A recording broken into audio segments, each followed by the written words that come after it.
Well, hi everybody, and here we are approaching the solstice time in just 5 days, really.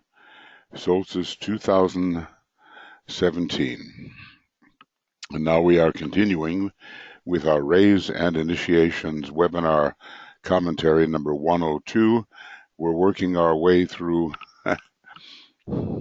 these higher initiations which lie ahead of even such learned masters as Master DK.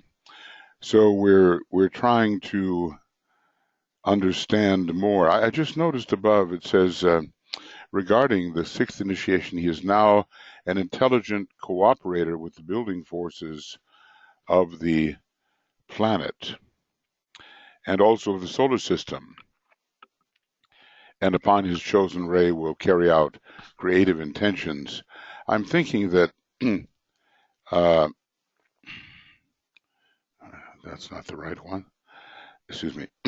I'm thinking this means that he, the initiate, has entered the Kingdom of Planetary Lives, which is the sixth kingdom, following the Kingdom of Souls, because there is a distinction between him now and what a master is. Of the Chohans, it says they are no longer men, as are the masters.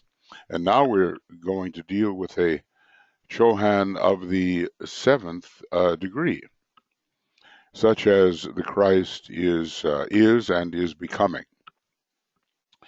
And we have the interesting word resurrection, which is oftentimes applied to the aftermath of the crucifixion, to the fourth degree, and preceding the fifth degree.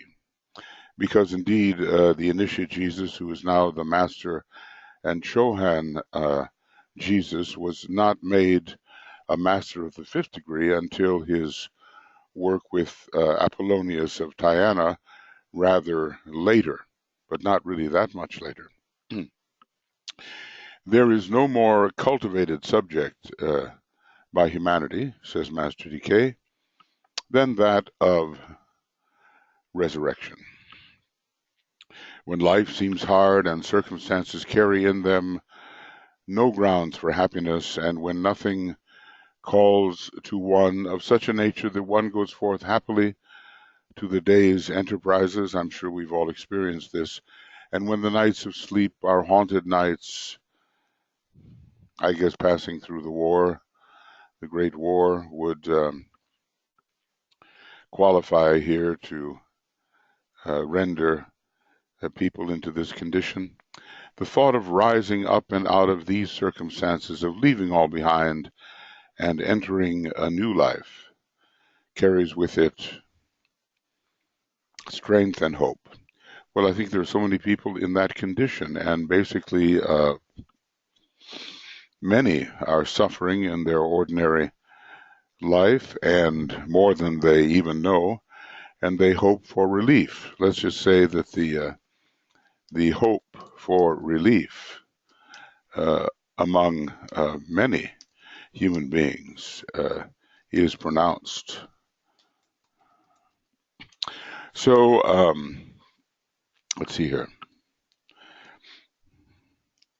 In the West, the festival of the year, which is regarded as the most important of the most importance, is that of Easter Day, the day of resurrection. It's sort of the proof, in a way, of the Christian doctrine: as he arose, so you shall arise and be resurrected into a state of eternal bliss.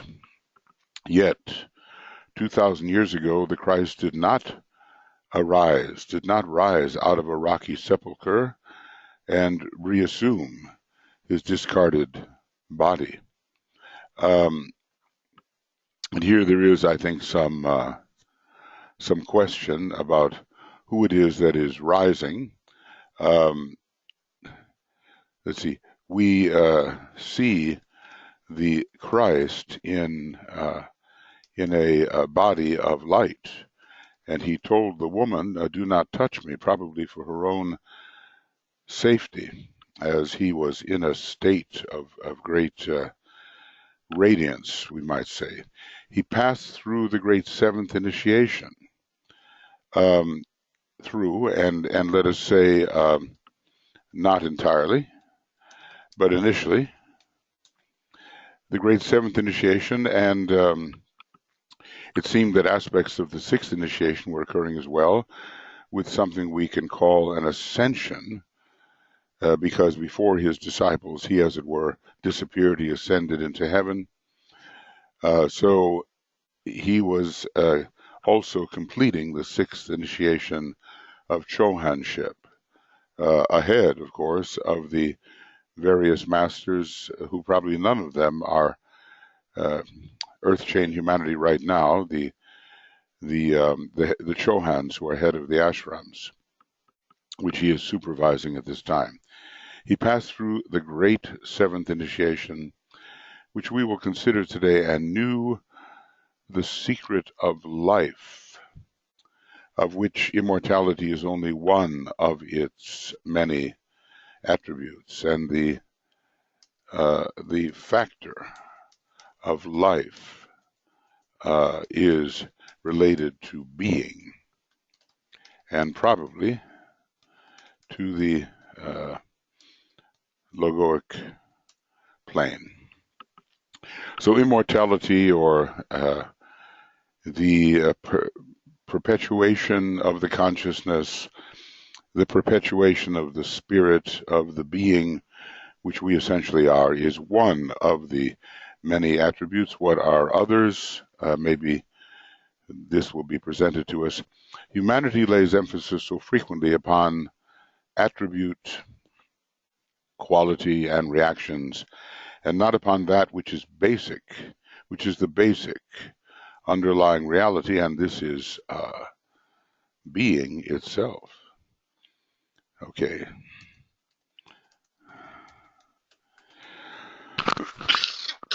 So, humanity lays emphasis upon secondary, but perhaps important factors which describe any type of event and which describe another human being, and but not the essence itself. DK earlier, as we remember, defines essence in a way which makes it absolutely fundamental and relates it to the great substratum that we all share and which we all are. Men deal with effects and not with causes. Well, we deal with that which is obvious. We deal with the obvious man. I often refer to it that way. We deal with the obvious man and not the essential spirit. For instance, mankind is concerned with war and with horrified preparations for more war, and is not primarily occupied with that which causes war, and which, if rightly handled, would prevent war. You know, it's this signals our lack of understanding, our lack of penetration into causes. Let us consider some few aspects of the seventh initiation. Well, you know, the whole idea that Christ passed through the seventh initiation later, and in other contexts, it seems to discuss that the Christ will complete the seventh initiation, that it is thus far partial for him, but has been initiated, and the same for the Buddha, and that it takes some time, some centuries, some various events before the completion of the seventh initiation is possible. Again, it seems, if I'm correct here, that the Buddha and the Christ must pass through the completion, the confirmation of the seventh initiation before the, well, I suppose it's before the planetary logos. And if the initiator seems to be Sanat Kumara, it's Sanat Kumara as the planetary logos. And then pass on to a service and a type of participation which is totally unknown to us, but still may be upon the cosmic physical plane. See, the Christ is preparing to take the ray path, but those preparations, of course, still have to occur on the cosmic physical plane before the great refusal. We do not hear of the Christ in relation to the eighth initiation or to the ninth initiation, nor do we hear of the Buddha in that way, though he is deeply associated with the number 8. We just remember studying aspects of the eighth initiation here in discussing revelations in the living light and how the all aspects of the planetary purpose are revealed at that initiation. So, you know, there are some mysteries here for us and some apparent inconsistencies, but we'll just have to follow along and do the best we can to put them all together.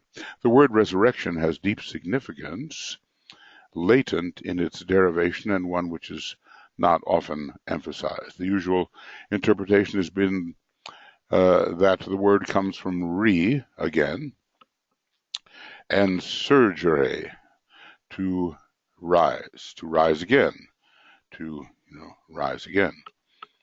Yet a consultation of the dictionary shows that the prefix means back to an original state by rising, I suppose, closer to the monadic livingness in our terminology. This return to an original state is pictured for us in the New Testament under the story of the prodigal son who said, "I will arise and go to my father." We are returning to the father aspect through the resurrection and even through the ascension, which is associated with the sixth initiation. That initiation seems for the Christ to have been completed at that period some 2,000 years ago. And also by the story of the resurrection in which the Master Jesus, now the Master, then the Initiate, arose out of the tomb. The chains of death could not hold him. At that time of his rising, a far more important event took place, and the Christ passed through the seventh initiation of resurrection and returned back to his original state to remain there throughout all eternities. Well, eternities are clearly time cycles here, and to have achieved at least that return, I suppose, to the Logoic Plane. So here, we find some things that seem a little contradictory when reading other things that DK has written. The passing through apparently is not a complete passing through of the seventh initiation, but at least the initial phases of the divine process, and return back to his original state, notice, of being. Now, this can be perhaps found more authentically on the Logoic Plane than any place else. And the 7 of resurrection corresponds with the 7 of the Logoic Plane. So this is true. This is the true and final resurrection. We might say return to the liberated monadic state, and maybe beyond the 6th degree, in alchemy, we learn of the escape of the volatile essence.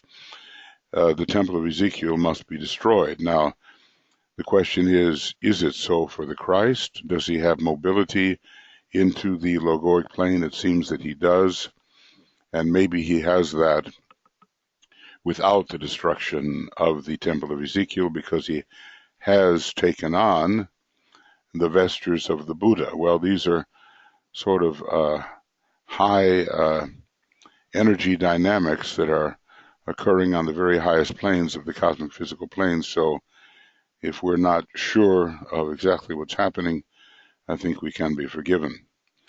The Son of God has found his way back to the Father, and the Father is on the Logoic plane. At least an extension of him is. An extension of Sanat Kumara is on the Logoic plane. So he's found his way back, apparently, to the Logoic plane and to his originating source, that source of existence to which we have given the name of Shamballa. And even as an initiate of the 6th degree, he would be entitled to enter Shamballa. So Shamballa as the originating source and finding his way back to Sanat Kumara in Shamballa. The consciousness of the universal life is his, and we might say this might be called solar systemic life. The word universal has to be carefully watched because, as I've often said, it can mean something much closer to home than the grand entirety of all galactic systems and so forth.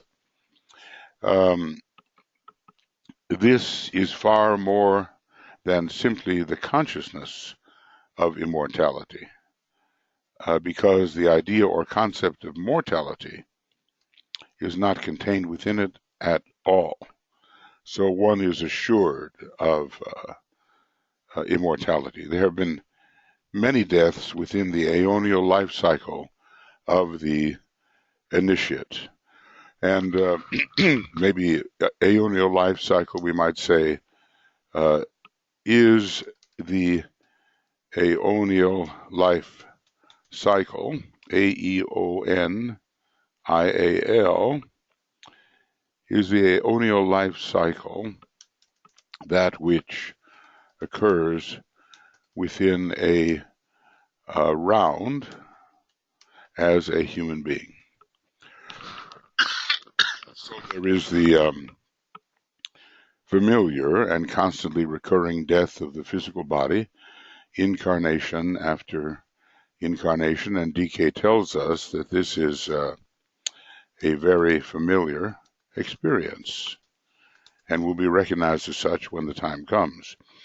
The deaths of the astral and mental vehicles as the undying soul, which is more the essence of the egoic lotus and not the egoic lotus itself, because that too is not undying, as the undying soul discards them life after life, only to create new ones until mastery is attained. At a certain point, even the astral vehicle and mental vehicle may be retained if a certain degree of evolution has been reached. And then it's easier to enter into the next incarnation equipped with what was learned before. Then, as a result of the incarnating process and its evolutionary effects, there comes the death of desire and its replacing by a growing spiritual aspiration. We might call this the moon in Scorpio experience, or an experience involving Pluto in relation to the astral body. Then, through the right use of the mind, well, I think a lot of us are in this stage, aren't we, where we have this growing spiritual aspiration, and our desires for many things that we once desired have waned. Then, through the right use of the mind, comes the death of the personality, or rather its repudiation and renouncing of all that is material. And this can be another way of describing the third initiation, where there is really a repudiation of the personality's direction as directed by that personality. The personality becomes the willing servant of the soul. And this is followed by the death or destruction of the causal or soul body at the great initiation of renunciation. And this is obviously the fourth initiation. This process of death and resurrection goes on ceaselessly in all the kingdoms of nature, arising up into spheres of greater opportunity.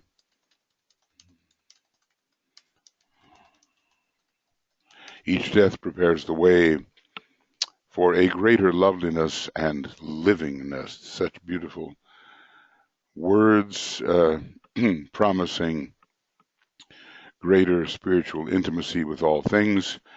And each death, if you analyze it with care, prefaces resurrection in some form or another until we come to the final resurrection and into the position of final attainment. I guess he calls it final because what can we say, liberated monad appears. We may come to ourselves as a monad at the 6th degree, but we are not yet the liberated monad. Okay. Which, the best that I can do there is to describe the alchemical liberation of the volatile, the flying spark of being into the sea of fire. I will not here elaborate upon this constant death followed by constant resurrection, but it is the evolutionary keynote. Even if the resurrections are temporary, following, or let's just say each one of them preceding another immersion, which we call incarnation or reincarnation. But this constant death and constant resurrection is the evolutionary keynote and the evolutionary technique, and only because men love unduly, undue. When the word undue is there, you often suspect desire on the 6th ray. Men love unduly that which is material and hate to lose contact with the form aspect of nature that they fear death. So constant death, constant resurrection is the evolutionary technique. And we love what we have here, and we think of it as a reality, and we hate to lose contact with it because of the dulling down of our brain sensitivity. We do not know firsthand and at will the other worlds, and if we did in a constant way, we would not fear death. We might fear failure. We might be distressed by the possibility of not having done what we ought to do in terms of purpose, but the circumstances of death and the revelations which come as a result of death would certainly not be feared. It is wise to remember that immortality is an aspect of the living spiritual being and is not an end in itself, as men seem to make it. Yes, because there is much to do after one realizes that one lives forever, and this is the kicker, and forever has thus lived. To the knowers of life, and we're talking about life here as being, perhaps, life as being, such a phrase as "I am an immortal soul" is not even true. Well, a soul is a state of limitation upon spirit. To say I am life itself, and therefore am immortal, approaches closer to the truth. If I am life itself, I am being itself. And there's only one being. I am being itself. And if I can emphasize the distinction, and being itself. Speaking about the absolutely ultimate, never fully incarnated being, at least not in form. But even that sentence from the angle of the initiate is only a part of a larger truth. And how shall we frame the expression of that truth? Symbolically, nature is ever portraying to us the essential facts in the annual progress of the four seasons, in the cycles of light and dark, and in the wonder of the emergence of beauty or color or useful function out of a seed which has struggled because of its inherent life into the light of the sun. So the seed of spirit is really the monad, and on its pilgrimage, the monad in extension is struggling. We are the monad in extension. The personality is the monad, the soul is the monad, all is the monad. The fear of death is one of the great abnormalities or distortions of divine truth for which the lords of cosmic evil are responsible. Thus much for expecting anything good from them, because they are dedicated against the good. And I suppose there was a time when there was not fear of death, because the coming and going onto subtle planes was easier and could be seen for what it really was. When in early Atlantean times they emerged from the place where they had been confined, wow, and then you might say, why were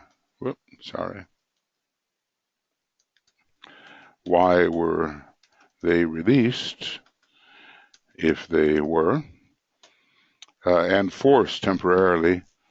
confined and forced temporarily, the retirement of the Great White Lodge to subjective levels accessible through the mysteries. I guess we're really fortunate that the mysteries are being reawakened and represented to us through the efforts of the hierarchy and one of their great messengers, Master DK.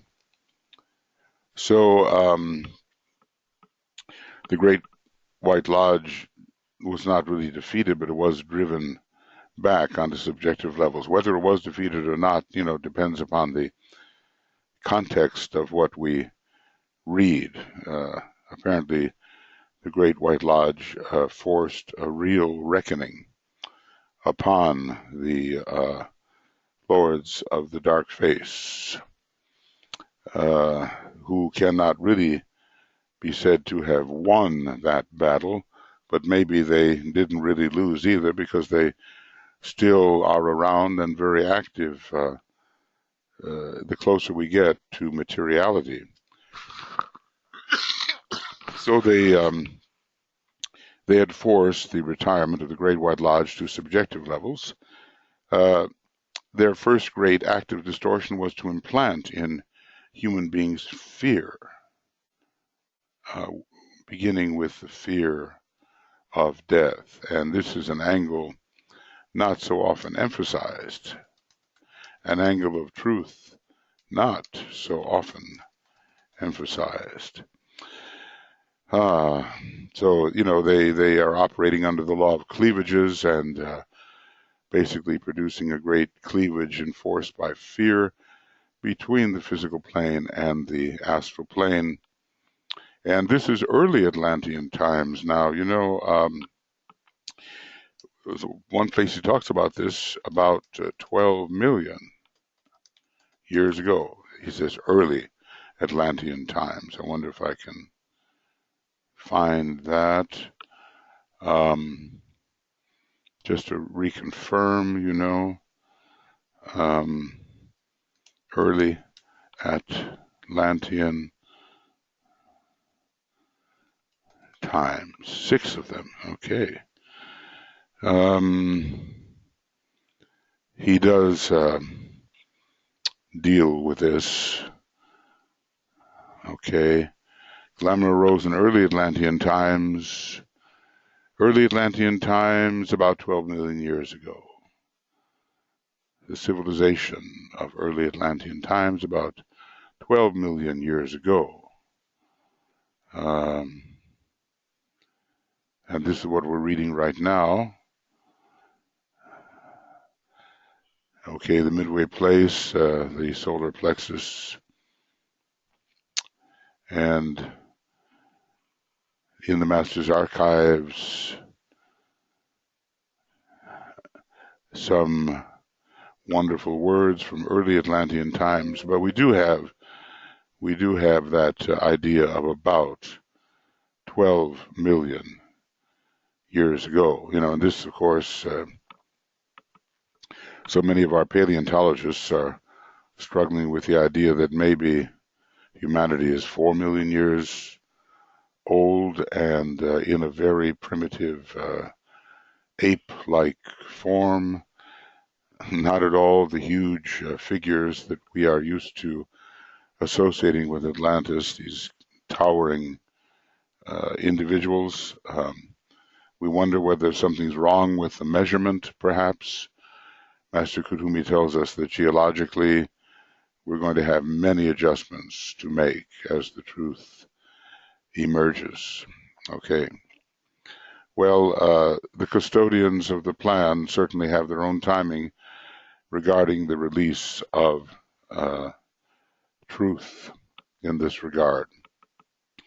But we have to clear away so much of the obstruction which would prevent the right assimilation of this truth. And it's just amazing, when you look at, we've all been there, of course, but when you look at where so many human beings are, it's really childish in consciousness. And, well, we've been there, So we have to help to find the way to open the door to a wider understanding of realities instead of a glamorous grasping after suggested fates, destinations of humanity, suggested destinies which are entirely fallacious.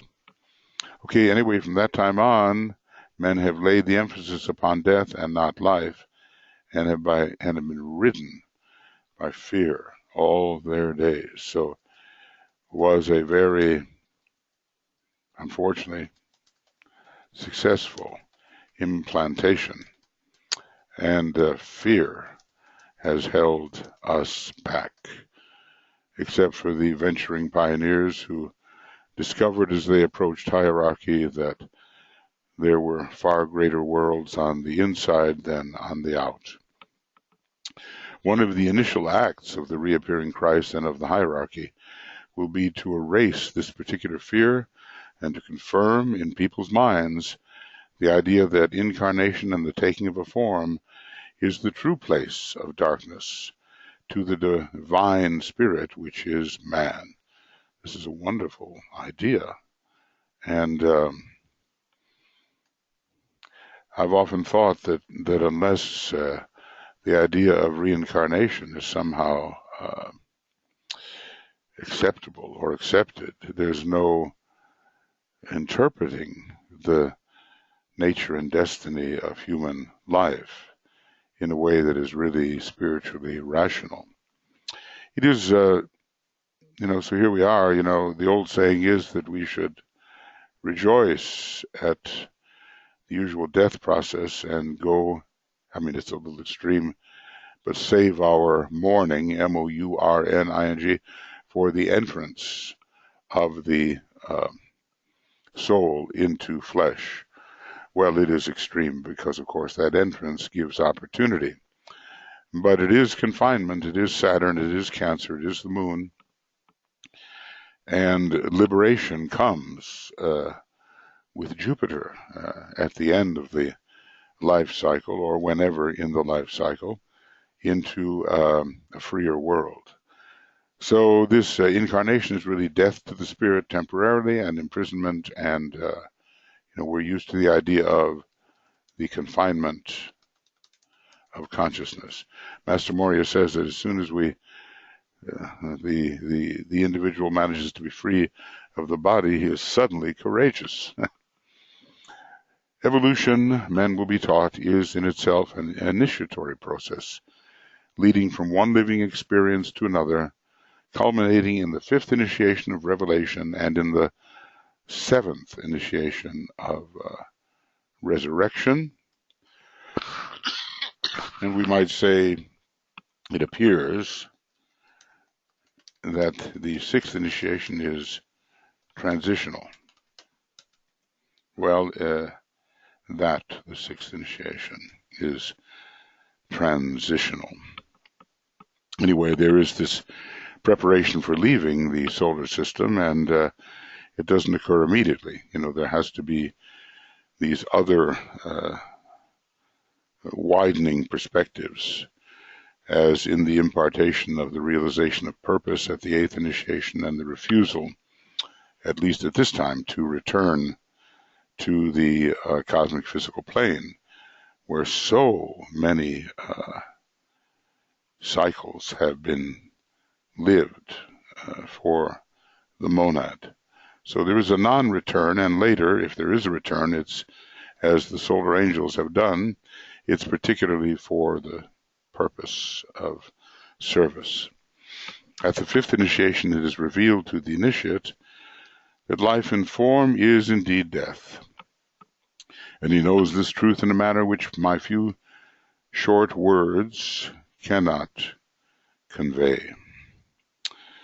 Well, there's knowing something and there's knowing something. There's knowing something, and then there's a deeper kind of knowing of the same thing. And the word indeed signifies the confirmation of a deeper knowing.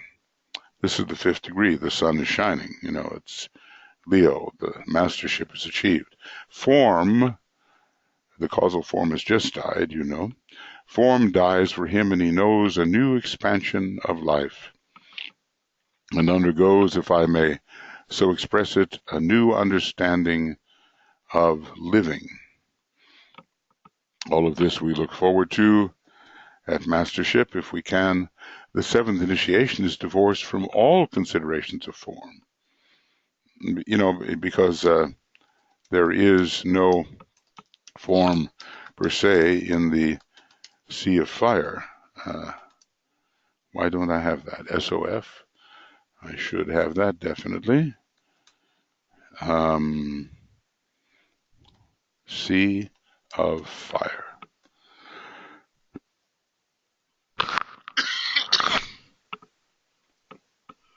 And the initiate becomes a concentrated point of living light. Now, this might be, another way.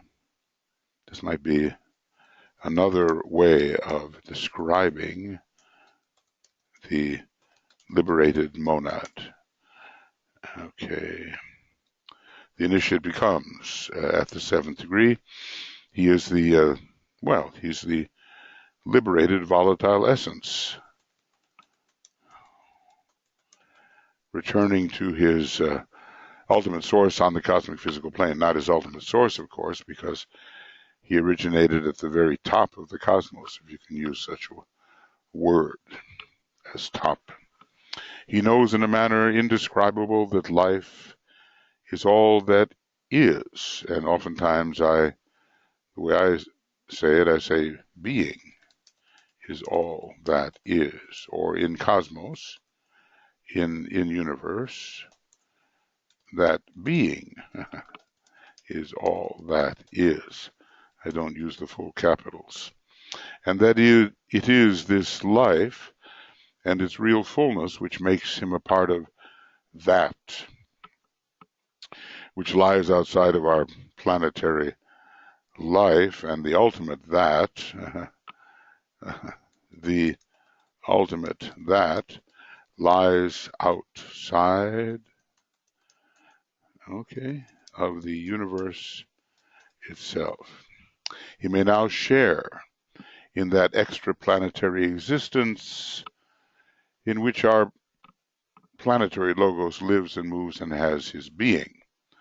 At first, this is the solar system of our solar logos, and later a cosmic logos in which our solar logos is a heart center.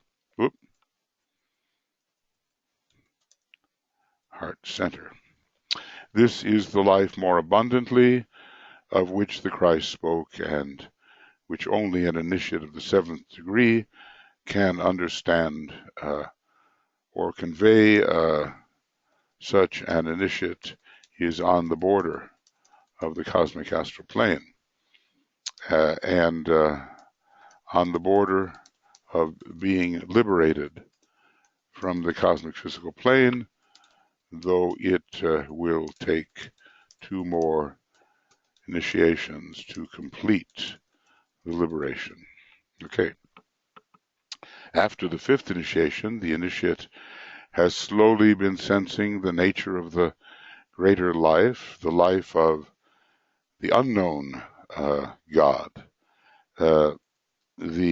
let's call it, one about whom naught may be said. And there are many of them, as we, every glamour, A, B diagrams. Okay, so there are many of these ones about whom naught may be said, and if we go further, I think we'll see that every one of these triangles is a one about whom naught may be said, and every more inclusive being containing as chakras ones about whom naught may be said is itself a one about whom naught may be said, and on galactic lords being that, and finally, I guess, the logos of the universe, this universe, a one about whom naught may be said. Excuse me. So, right, the unknown God, as it has been called. Page 293, if you look at Cosmic Fire, I think we will see that. It'll be called the unknown. The unknown, there it is. Okay. So that is a one about whom naught may be said, in whom cosmic logoi are chakras. And our solar logos has a place within a cosmic logos, which is a chakra in our local one about whom naught may be said. So the unknown God, as it has been called, which enfolds all livingness and all forms upon and within our planet, and yet remains greater than our planetary life, more encompassing than is our planetary logos, and whose greatness, beauty, and goodness and knowledge are to our planetary logos what his life is to the lowest form of life in the third or animal kingdom. Now, of even the solar logos, much of this could be said even of the solar logos. But there is kind of a comparison that is given here an analogy whose greatness, beauty, goodness, and knowledge are to our planetary logos that which his life is to the lowest form of life in the third or animal kingdom. And that's got to be, this has to be thought through, knowing DK, it must be quite an exact analogy or correspondence. So the unknown God. I don't think the unknown God in this context is the solar logos, because I think we, in our initiations, in our solar initiations, we begin to sense what this solar logos is, even though it's a great and huge being. And it enfolds all livingness and forms upon and within our planet. Of course, there, the solar logos does that. Greater than our planetary life, the solar logos is that. And when we compare our solar logos to our planetary logos, is it such a distant analogy? Well, one would have to really think that. Is our whole planetary life kind of the lowest form of the animal kingdom, an amoeba, kind of thing? And AMOEBA. Maybe I'm going to reserve judgment on that. It seems a bit of a stretch, that the distance between our planetary logos and the solar logos would be that great. But maybe when we start talking about the one about whom naught may be said, or the unknown as it is discussed on page 293 of Cosmic Fire, maybe there the analogy would hold. But I'm not, voicing for it one way or another at this point. I think much more study of the distance has to be undertaken. It is only by such inadequate comparisons, he says, that one can arrive at some faint comprehension of that great whole in which our planet and our planetary logos are but a part, and it seems here more than the system. Where are we? System of the solar logos, but maybe not.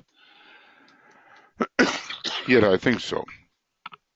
It is this revelation which is accorded to the initiate at the seventh initiation. This great whole. And were we just reading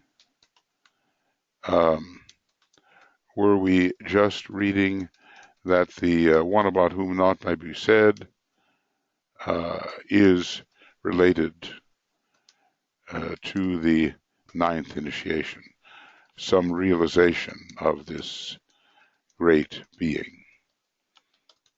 Well, we're up in the stratosphere here. He takes this initiation for what, for lack of a better phrase, we call the Logoic Plane, or on the plane of consciousness of the Lord of the world. Now, this is a very definite and instructive statement. Okay. The Lord of the world is found upon the Logoic Plane, of course, able to extend itself, I suppose, throughout the cosmic ethers. And even when we look at some of the discussions, it seems that there is a lower expression of Shamballa near in the Gobi Desert, etherically, in which a kind of condensation of Shamballa exists, and in which the Lord of the world can be found in some extension or other. See, these great beings, they can extend themselves in various types of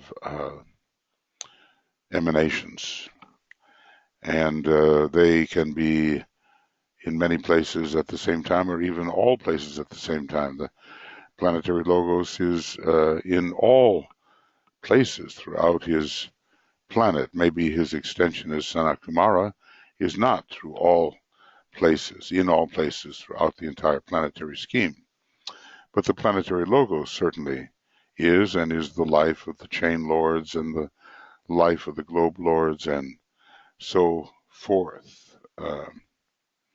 Anyway, we're in the realm of speculation, of course. But anyway, what's important is the seventh initiation is taken on the Logoic Plane, which is the home, how can we describe it, of Sanat Kumara, which is Shamballa.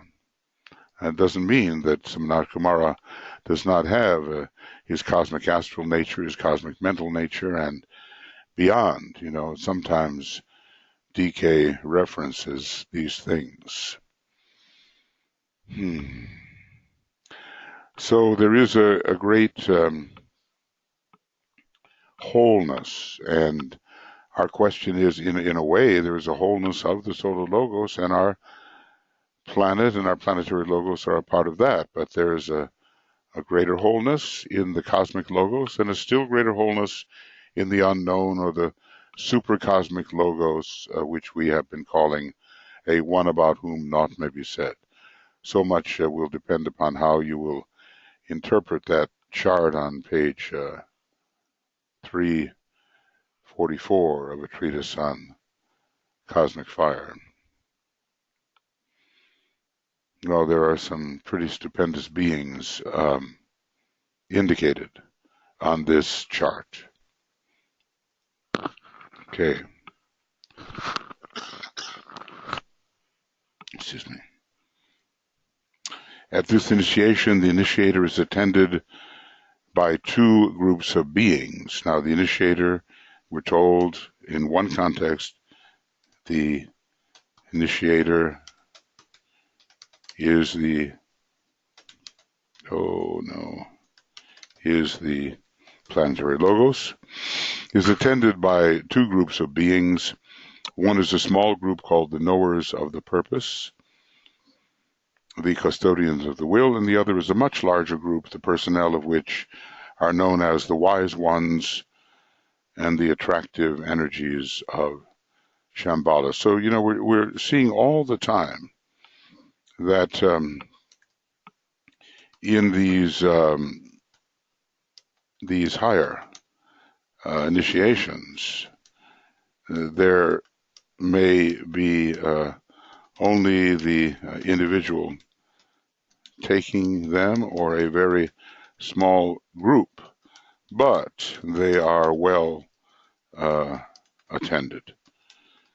And it's interesting, if one can have the memory of these things, to look at how the attendees of these initiations change as we rise through the demands of the initiations. So he says, I am, of course, endeavoring to translate certain brief words and intricate symbols into phrases which you can understand and which only dimly convey the true significance of those who function on the highest level of the cosmic physical plane. Yes, well, DK has access to the symbols, to the libraries and so forth, and he knows how to interpret them, and he knows perhaps, or rather definitely, the hopelessness of getting those indications fully into our very limited kinds of language. Intricate symbols, brief words and intricate symbols which he has access to, and which reveal to him those who accompany that kind of initiation. On this level, dynamic electricity is held as in a great reservoir of potency, and is directed by these two groups. See, these are not just spectators, right? They are attendees and participants. and is directed by these two groups which embody the will and the quality of the will of deity, called by us the will to good. There may be higher forms of will, but this is a high one. The will to be, I think, is a very high form of will. So, and the knowers of the purpose and the custodians of the will, are they the higher group? And the other, a much larger group, the personnel of which are known as the wise ones and attractive energies of Shamballa. So this is an initiation taken in a way, if we can call it, in Shamballa. And even as a Chohan, the initiate could be allowed into the gates of Shamballa. I'm not sure how far, but as a 7th degree initiate, definitely he is a member of Shamballa. So the will to good is pronounced here.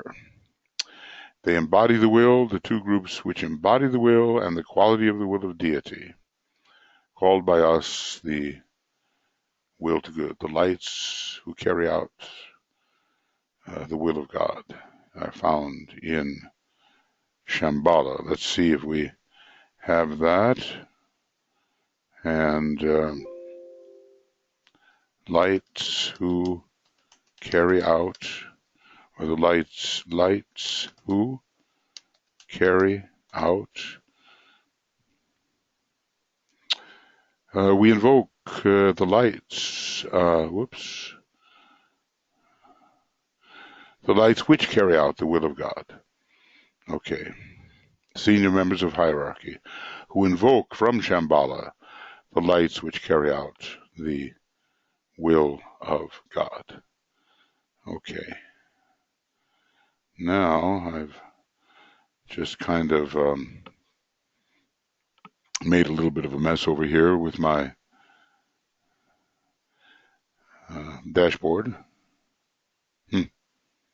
Okay, well, I won't get into that too far. I'll just let it be. Okay.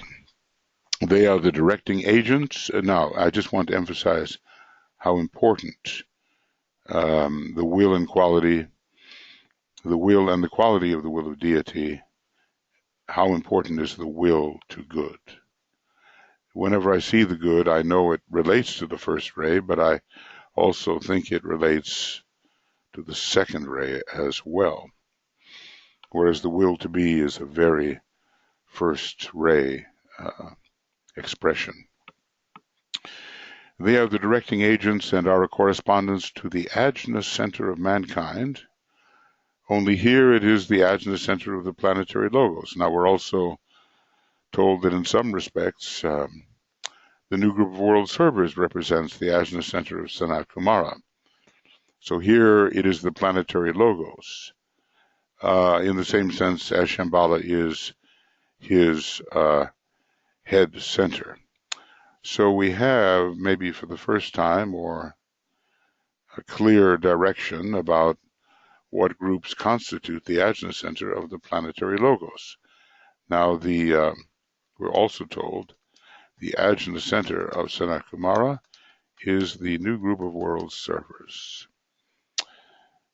And so obviously there is a distinction made here between the planetary logos and Sanat Kumara, because we have a much greater group fulfilling the role of ajna center. But as always, at the ajna center there are intermediaries, and even these high groups have to be considered intermediaries. Motion, planned activity, and the 7 great creative ray energies are directed into action by them under the influence of the 7 ray lords. They are either systemic or intra-planetary.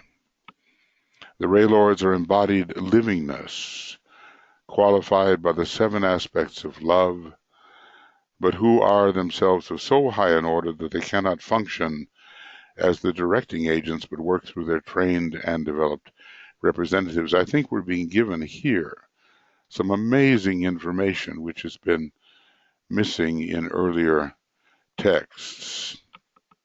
Now, every planetary logos is a ray lord, but within Shamballa as well are the representatives of these planetary logoi, and they are lesser ray lords. Amazing, though, they are, as rays, they sort of fill the space between things. And love does that. It's a relational energy. But they are of a very high order, and it takes these, what should we call them? That's the ray lords direct, and then we'll come to the name of that which they direct. They direct the knowers of the purpose and custodians of the will, and the wise ones and attractive energies of Shamballa. They direct these. The following high beings, but not as high as the ray lords. As the ray lords. And here they are, i.e., the knowers of the purpose and custodians of the will, and the other group. Always there is directorship, and one wonders even about the universal logos whether in some way directorship might not be found. Okay, well, there it is. Knowers of the purpose, custodians of the will. See, we have the members of Shamballa, sometimes it's called custodians of the plan. Let's look that up and see if next to it there's another name. Custodians of the plan. And, okay, if we can possibly find this. Okay. Custodians of the plan and directors of hierarchy and the custodians of plan.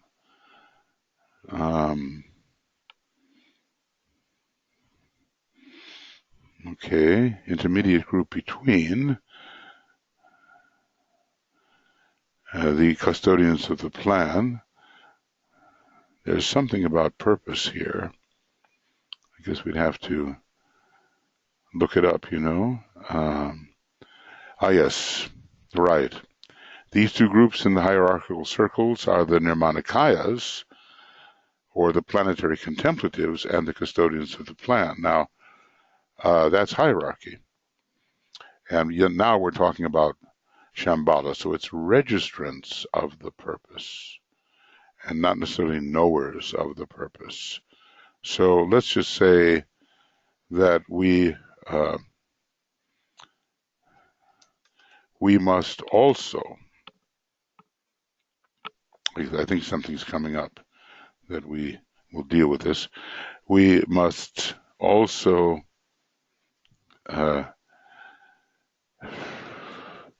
recognize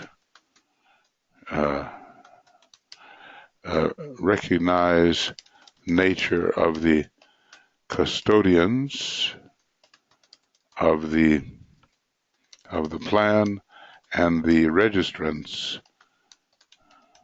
Oh goodness, of the purpose in hierarchy. And I think here I should just generally have that. All right. So there are many names for these high beings, but the point is the Ray Lords are very high, and they do direct some of these beings to carry out energies, carry forward energies, which they are too high to direct into lower places. Just as there is a group of contemplative initiates called, in Eastern phraseology, Nirmanakayas, who function in deep meditation at a point between hierarchy and Shamballa. Now we're getting some sense of the scope and essential value of these. Whoop, don't want that. So this much higher group of Ray Lords function in the deepest cosmic meditation. It's really exciting information between our planet, the Earth, and our sister planet, Venus. So here we have, it's almost as if there are, no, that's incorrect. It's almost as if there are three kinds of Ray Lords. Almost as if, let's see if that's true. Are there three kinds of Ray Lords? Let's say intra-planetary and inter-planetary and the planetary logoi themselves. Okay, maybe. But in any case, these Ray Lords are like the divine contemplatives. So those who function between, let's see, so the Ray Lords we are discussing are like the divine contemplatives, and who are positioned between hierarchy and Shamballa.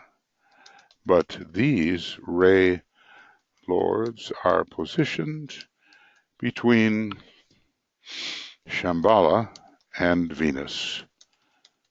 And Shamballa, therefore, is not simply a globe phenomenon, just like the various triple Buddhas are not simply a globe phenomenon, but there are Buddhas of the chain and higher existences who are Buddhas of the scheme, and so it must be with Shamballic outposts, the major Shamballa being for the entire planet and not just for our globe. Well, these are high things, and we're learning something. So this much higher group of Ray Lords, there are other groups, you see, and if they function between our planet, the Earth, and our sister planet, Venus, they're not in either one. They are interplanetary Ray Lords. So there are three, and oftentimes when there is some kind of group of beings, a threeness is found. But then I wouldn't be surprised, we have to have Ray Lords who function in relation to various planets and the sun, or solar logos, and Ray Lords, I suppose, who function between the solar logos and the cosmic logos, and on and on. So who's to say where it ends? Always there are means of bringing the great universal septonate down into expression through lesser and lesser entities. You would also find it useful, I guess if we are real students, to read with care the Secret Doctrine and a treatise on cosmic fire and refresh your minds as to this relationship. This is funny because for me anyway, I'm not remembering this particular type of relationship described anywhere in cosmic fire. Definitely that planetary logoi are Ray Lords, yes, and definitely that there are Ray Lords in Shamballa, but interplanetary Ray Lords, this is something else. So anyway, a lower correspondence to these two important groups has been forming midway between hierarchy and humanity. Again, the three, and to it we give the name the new group of world servers, and as always, some kind of ajna center connection is involved. We're told that the new group of world servers is, well, sometimes we're told humanity is itself a kind of ajna center in a greater being, maybe Sanat Kumara, but it's definitely said that the new group of world servers forms the ajna center of Sanat Kumara, and here we're looking at a higher group, which is between, where is it? Maybe I can find that again. Problem is getting lost, isn't it? Here it is. They are the directing agents and the correspondence to the ajna center of mankind. Only here it is the ajna center of the planetary logos. So, ajna center of the planetary logos, ajna center of Sanat Kumara, and there seems to be another kind of ajna center needed between them.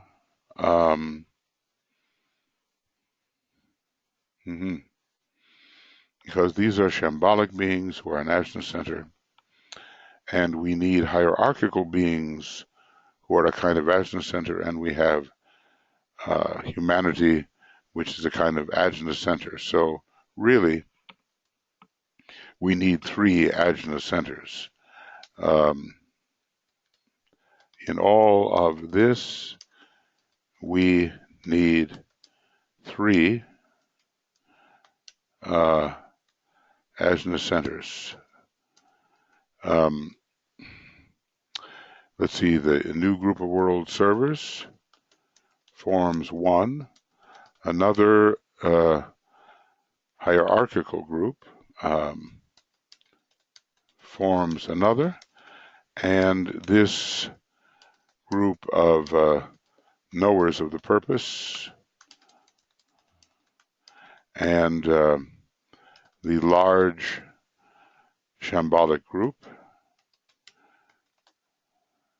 forms yet another. Well, anyway, the analogies continue as we ascend. All of these three groups are fundamentally transmitters of energy. The two highest are exceedingly susceptible to cosmic impression and to the vibratory quality of the extra-planetary body of avatars who hold themselves in readiness to function as destroying or building energies in any part of our solar system and under the direction of the solar logos. Again, we're being told in this section about many types of beings, the existence of which was not before detailed. Okay, so we are being told of many types of beings, of great beings, the existence of which was not so thoroughly detailed in other places in the teaching. So, we're going to learn something here about the avatar of synthesis. They are extra-planetary. They don't really belong to our planet at all, and they can destroy or build, and they can be sent to any area of the solar system under the direction of the solar logos. I'm, feeling the need that this has to be studied very closely, and I'm sort of projecting ahead to a time, maybe centuries ahead, when there is time and leisure and necessity to do that. Maybe the moment is not just now. But there's definitely a parallel between the Nirmanakayas and this inter-planetary planetary group of ray lords. So I'm just going to say that there is a parallel between the highest group of ray lords here mentioned and the Nirmanakayas. Nirmanakayas being found between hierarchy and Shamballa, and they are kind of registrants of the purpose, and this higher group of knowers of the purpose is found between Shamballa and the planet Venus, and then the other large group that goes along with it, Nirmanakayas. Let's get that into our dictionary. Okay, so, I'm kind of going around and around on this, looking for the time to really penetrate it. Read with care the secret doctrine, refresh our minds, a lower correspondence to these two important groups, to the and let's just say what they are in general. The knowers of the purpose and the registrants of the purpose, who are Nirmanakayas, has been forming midway between the hierarchy and humanity. And to it we give the name the new group of world servers, and therefore we have 3 groups all together. Right, and all these groups are fundamentally transmitters of energy. They are intermediaries, and they are intermediaries and must be related in function to the second ray. Okay. The 2 highest are exceedingly susceptible to cosmic impression and to the vibratory quality of the extra-planetary body of avatars. It's a group, these solar avatars. It is a group who hold themselves in readiness to function as destroying or building energies in any part of our solar system. And this we have going on right now. This great being known as the avatar of synthesis is now with us and has linked up with our planetary logos. And was it at the time that the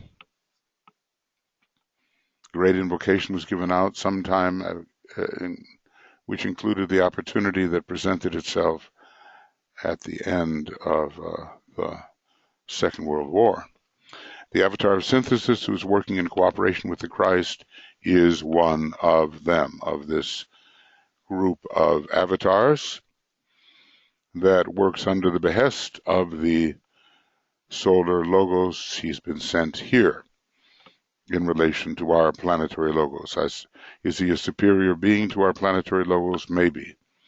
It's hard to get the hierarchicalization of these beings, although he has spent a little time here hierarchicalizing the knowers of the purpose between our planet and Venus, the registrants of purpose between hierarchy and Shamballa, and the new group of world servers between humanity and hierarchy. So that much, I think, can be clear to us. Bear in mind that these extraplanetary avatars have not arrived at their high state of spiritual unfoldment on our planet or even in our solar system. Well, that seems quite logical. Their origin, source, and spiritual relationships are a great mystery, even to the planetary logoi. Well, if that's the case, these avatars must be in some way superior to the planetary logoi they assist. It's although everything is equal in being, in the relative world, it helps for us to understand the hierarchical relationships between various beings. Okay. To whose help they go when the invocative appeal of any planet is adequate. Apparently our planetary logos has invoked, and our planetary logos has invoked, and the solar logos has been involved directing to our planet the avatar of synthesis. Think not that they come to put wrong right or to arrest evil. A very few may do so, but they work along the line of the 7-ray energies in the solar system and produce certain energy effects desired at any particular time. So somehow they are ray avatars and mobile and under the direction of the solar logos. The constructive work of the avatar of synthesis will be apparent to you in the name he is known by. So each one of them is known by a particular name, these great beings who are extra-planetary and who assist planetary logoi. He is coming to the earth in order to further the manifestation of unity, of oneness, and of interrelation, and he comes, therefore, to wield and apply the energy of the first ray. Well, okay, this is important information on that great being. Now, a lot is written in work that followed the presentation of the Bailey material, but I think we will find the roots of all of that additional writing in the Bailey material and some very occult indications in the Bailey material. He will charge or galvanize the 3 groups, the directing agents in Shamballa, the Nirmanakayas, and the new group of world servers. I always like it when real clarity appears, because it's possible to get lost reading these things, you know. And I want the 3 groups. I want to make them big. So we know what these 3 groups are. Okay. He will charge them with dynamic energy and in a mysterious way relate them to each other so that a new synthesis whoop. All right. So that a new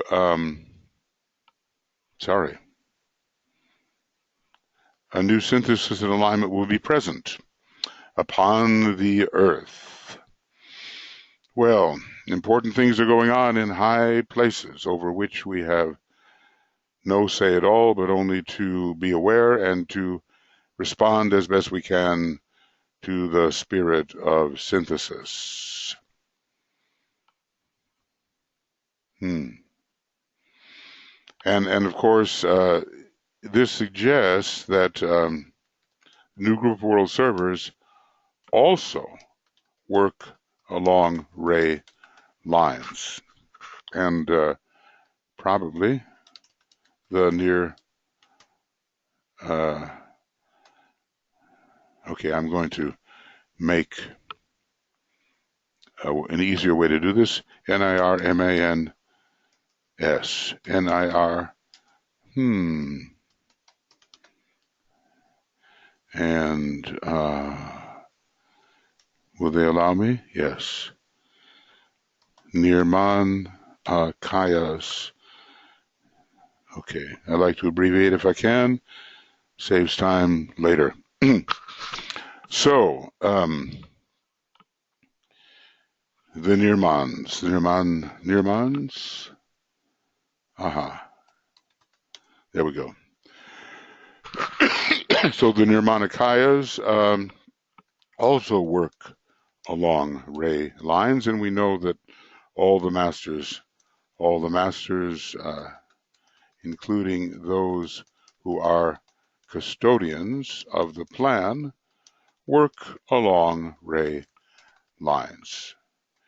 Well, as I said, these septonates are going to continue to ascend. There's always going to be intermediaries and those who represent the connecting second ray. Remember, the Deva kingdom is not just the third ray kingdom, it is particularly related to the second and third ray, whereas humanity is related more to the first and second ray. There is one chart that shows that. Humanity being in some way inherently destructive of form, and Deva's building the form, you see. All these avatars embody energy to the extent that any particular planet is capable of receiving it. So you might ask, how much of synthesis are we capable of receiving at this time? These are interesting items of information, yes, but only of value insofar as they convey to you a sense of planetary integrity and of solar synthesis, because, let's see, our solar logos is a very synthetic being, and these avatars are within his body of manifestation, but did they originate there? That is another matter. There's so much intricacy in the constitution of our local cosmos, and, well, if we start going on the universal scale, we're just simply discovering these points of light at the moment and the great beings who are as wheels and spirals. But psychologically, we know nothing about them. Though they are graded as to their quality, we are told in a treatise on cosmic fire, and the masters do know something about the quality of local galaxies. But lest we get too big and not be able to accomplish what we have to right here in the now, we must be cautious in how far we extend our speculations. Okay, and present to you a closer, right. So if we can get out of this a sense of planetary integrity and solar synthesis, the way it is all related, then if it presents to us a closer spiritual interrelation which you as individuals can share if you are linking your faith and service to that of the new group of world servers. So we now know the system in which the new group of world servers functions, and we know some higher sources of which the new group of world servers is a dim reflection. Then we will be in the direct line of spiritual descent of divine energy, and that's important for carrying out our service, important for carrying out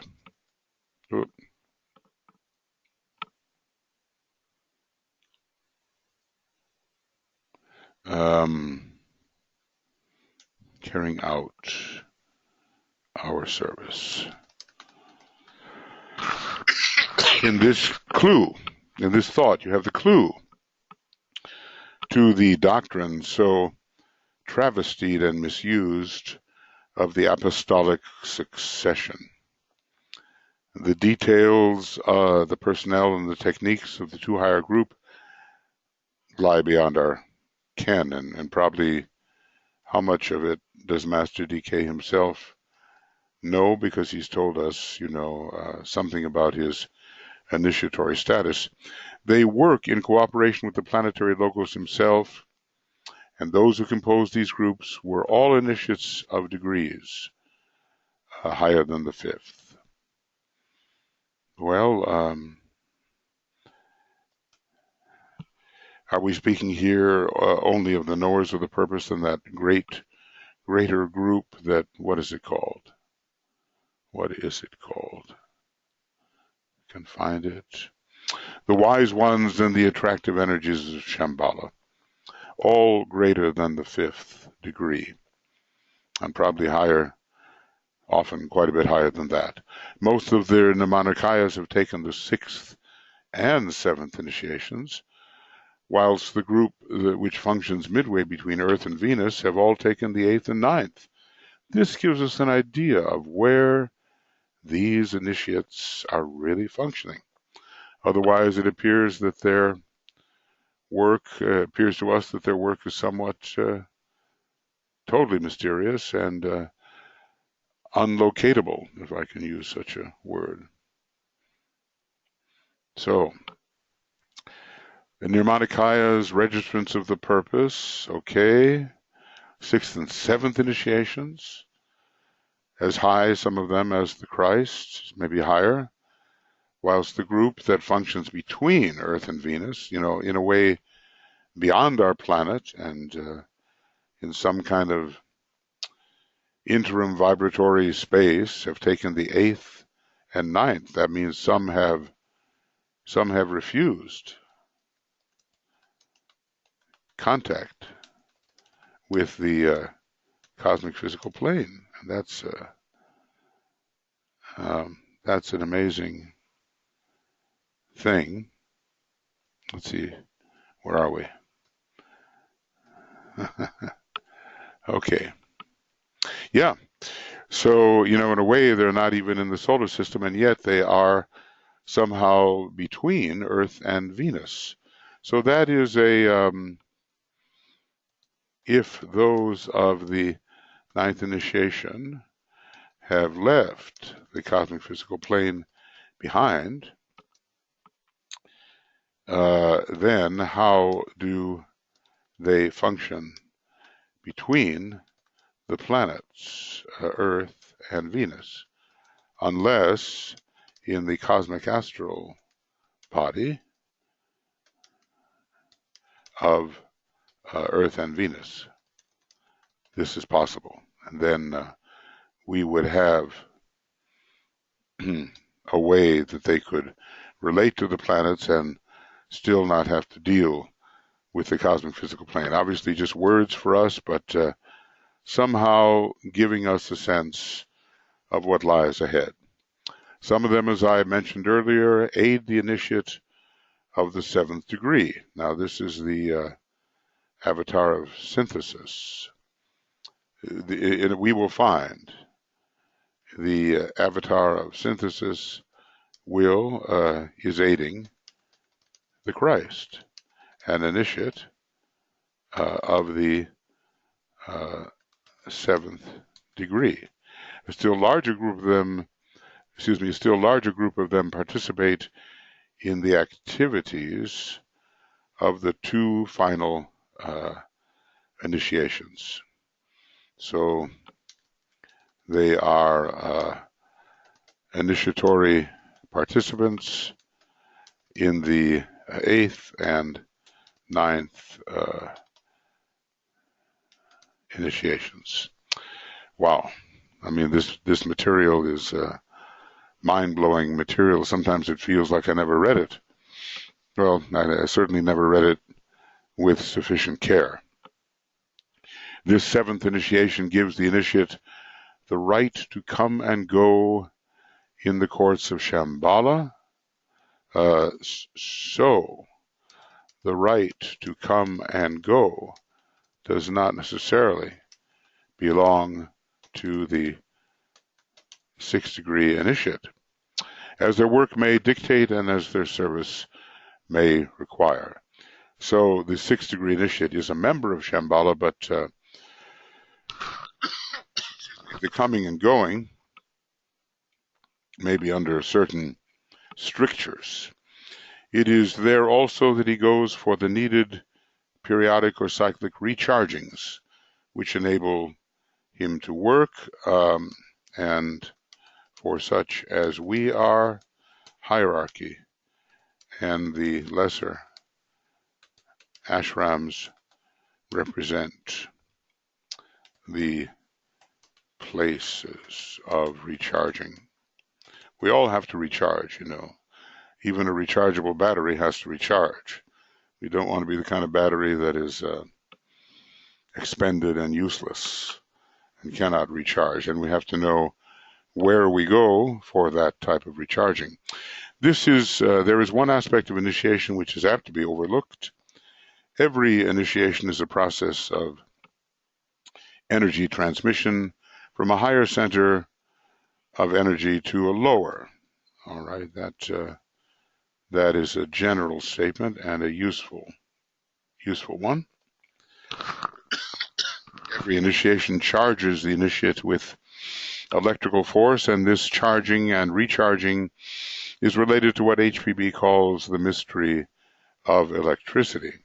These transmissions of energy enhance the magnetic attractive force of the initiate and at the same time are eliminative in their effects. I think this kind of information we are somewhat familiar with, but the higher gives to the lower, basically. The higher gives to and animates with greater energy the lower. In this fact lies a great planetary truth and the key to the science of planetary redemption. Well, we have to bring ourselves always in contact with a superior source of energy if we are to be redeemed, basically. So that which is to be redeemed must find itself in relation to a superior source of energy if the redemption process is to be successful. When the spiritual and the electrical charging of the three major centers on the planet, Shamballa, hierarchy, and humanity, has reached a high stage of receptive efficiency, a certain cosmic avatar will become conscious of the vibratory quality of the little point of light within the solar sphere and will then turn his gaze and send his force unto that point of light, and cosmic evil will be driven out and find no more place on earth. Right. And will it be driven away from the cosmic astral plane as well, which is not considered to be the solar system anymore, nor is the cosmic mental plane considered to be the solar system per se. So when it says on Earth, do we mean,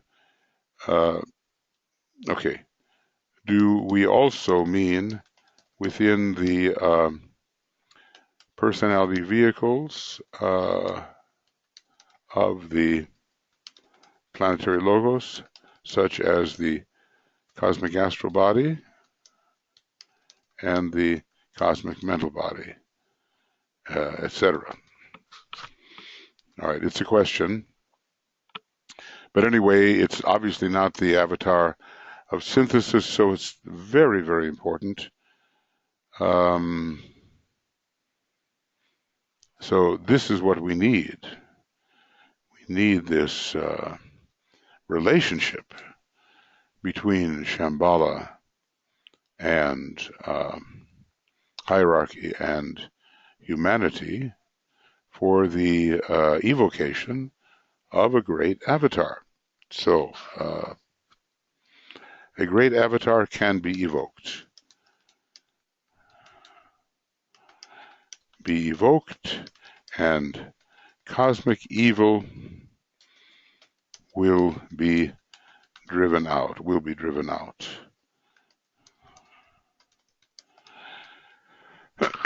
Now, is this the Judgment Day?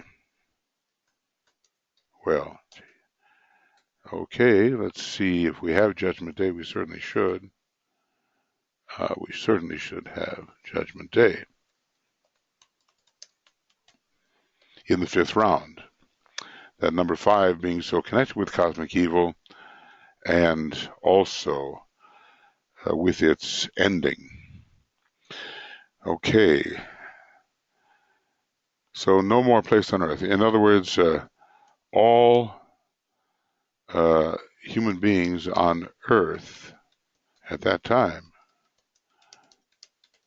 will be on the path, we are told, all the way from the beginning of the path up through the 6th initiation and, maybe beyond. So it is very important to do all we can at our own level to bring the 3 great centers into proper relationship with each other. All right.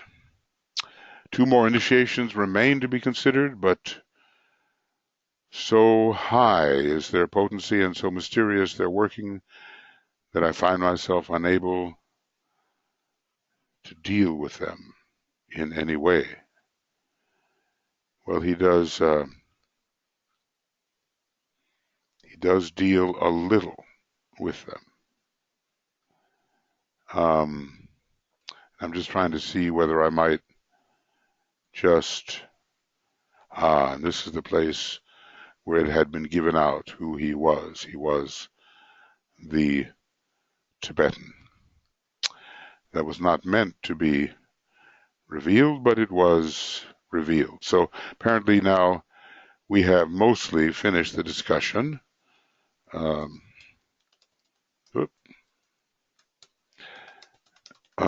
Finished the discussion of the 7th initiation, and obviously we really have to read and reread and reread to allow whatever antikarana there is within us to deliver some kind of understanding.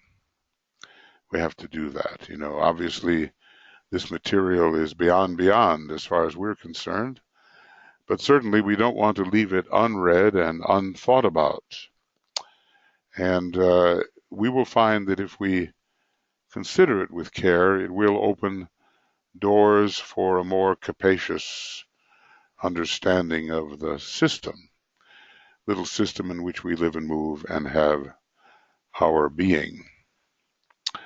So when you hear from people that they, on a daily basis, come and go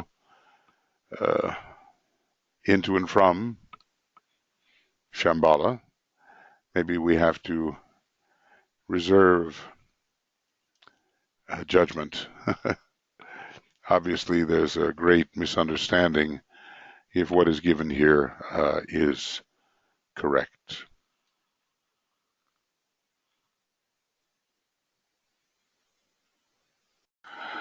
Now, I think, hopefully I'm being recorded here. I think that even though I'm only at about an hour and 45 minutes, it is time to stop on this particular program, and we'll call this the end of Raise That Initiation webinar commentary number 102, and we have reached what have we reached? Page 736. Okay. So page page 736. And where have we begun? I'm always forgetting that, you know. A little tedious to deal with this. 736. So we began with 727. All right. All these words, you know, DK said that one day the lives have to be released. The lives going into them, 727 to 736. I hope that's correct. And we'll be beginning here very shortly.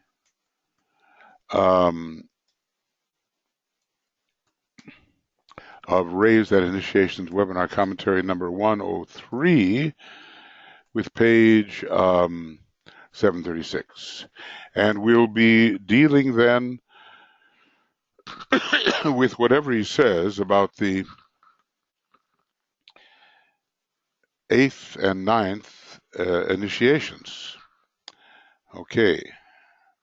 So let's see if this is, yeah.